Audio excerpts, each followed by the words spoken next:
Assalamualaikum warahmatullahi wabarakatuh. Perkenalkan kami dari kelompok 6 yang beranggotakan Ano, Nuriana Sari, Karisma Wardani, dan Yunita Safa. Di sini kami akan membahas tentang manajemen aset dan liabilitas.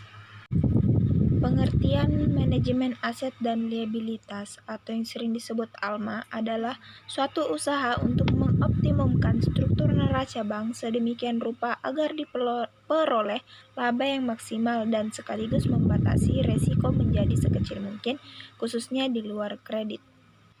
Fungsi manajemen aset dan liabilitas yang pertama yaitu manajemen likuiditas, yang kedua manajemen GAP, yang ketiga manajemen valuta asing, dan yang keempat manajemen pricing. Pengertian manajemen likuiditas adalah kemampuan manajemen bank dalam menyediakan dana yang cukup untuk memenuhi kewajibannya setiap saat maupun komitmen yang telah dikeluarkan untuk nasabah. Pengelolaan likuiditas tersebut dapat dilakukan untuk memenuhi pekerjaan-pekerjaan sebagai berikut. Yang pertama, kemampuan untuk memprediksi kebutuhan dana di masa yang akan datang. Yang kedua, mencari sumber dana untuk mencukupi jumlah yang dibutuhkan. Dan yang ketiga, melakukan penatausahaan arus dana yang masuk dan keluar. Alat ukur likuiditas jangka pendek dibagi menjadi dua, yaitu giro wajib minimum yang artinya saldo giro pada BI atau kewajiban kepada pihak ketiga pada periode 2 minggu sebelumnya. Yang kedua, basic surplus atau aktiva lancar dikurang pasiva lancar. Alat ukur likuiditas jangka panjang yang pertama rasio likuiditas, yang kedua indeks likuiditas, dan yang ketiga loan to deposit ratio. Strategi manajemen likuiditas ada dua, yaitu skill manager dan MIS yang dimiliki. Manajemen GAP, upaya untuk mengelola dan mengendalikan kesenjangan gap antara aset dan liabilitas pada suatu periode yang sama, meliputi kesenjangan dalam hal jumlah dana, suku bunga saat jatuh tempo atau perpaduan antara ketiganya. Tujuan manajemen GAP: pertama, menghindari kerugian akibat dari gejolak tingkat bunga. Kedua, mengusahakan pendapatan yang maksimal dalam batas risiko tertentu. Ketiga, menunjang kebutuhan manajemen likuiditas. Keempat, mengelola risiko serendah mungkin. Yang kelima, menyusun struktur neraca yang dapat meningkatkan kinerja dengan tingkat suku bunga yang wajar. Strategi manajemen GAP: mengelola interest rate.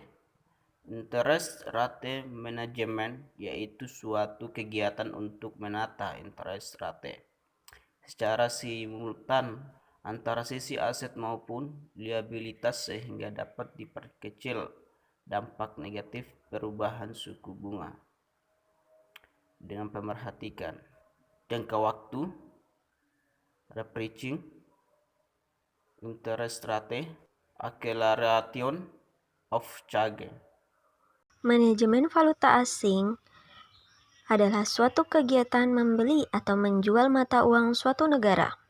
Dalam pasar valuta asing dapat dikatakan sebagai transaksi jual beli melalui jaringan komunikasi antara bank-bank, broker, atau dealer di seluruh dunia yang dilakukan di ruangan masing-masing bank yang telah dilengkapi dengan jaringan komunikasi. Tindakan manajemen valuta asing dapat berupa sebagai berikut. Yang pertama, pengendalian kesejahteraan mata uang asing yang meliputi rekayasa portofolio masing-masing mata uang dan lain-lain.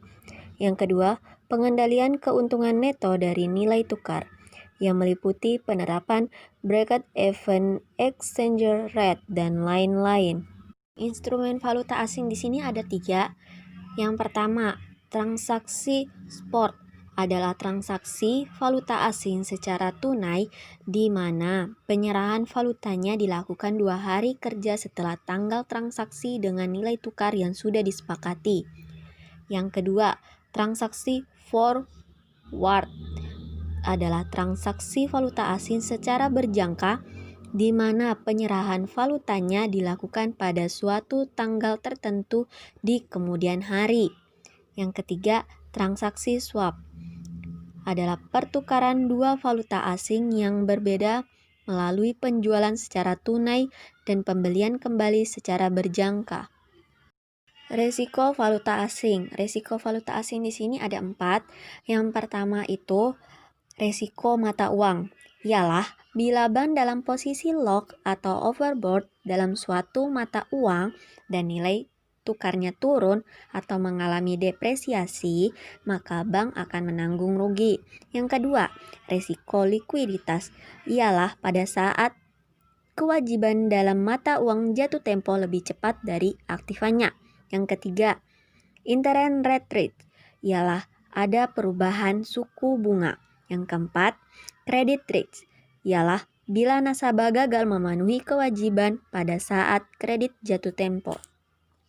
Manajemen trading. Manajemen trading adalah suatu kegiatan manajemen untuk menentukan tingkat suku bunga dari produk-produk yang ditawarkan bank, baik dari sisi aset maupun kewajiban.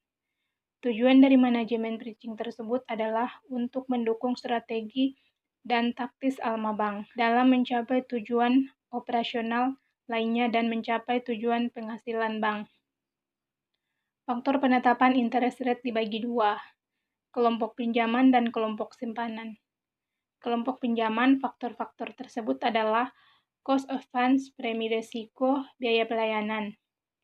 Sedangkan kelompok simpanan yang mempertimbangkan adalah cost of funds, biaya pelayanan, termasuk biaya overhead dan personel, margin keuntungan, struktur target mortality, dan lain-lain. Proses manajemen bridging. Pada dasarnya, pihak yang terlibat dalam manajemen bridging bertugas untuk menyiapkan data atau informasi. Setelah hasil analisis tersebut dibahas oleh para anggota ALKO, komite ini menetapkan yang pertama, keputusan strategi yang menetapkan kebijakan, target, dan pedoman.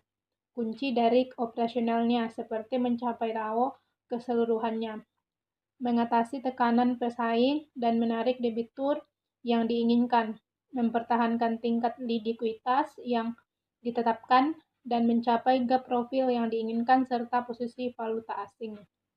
Yang kedua, keputusan taktis yang berkaitan dengan komponen bridging tertentu atau perusahaan, serta perbedaan biaya pelayanan yang wajar dengan batasnya.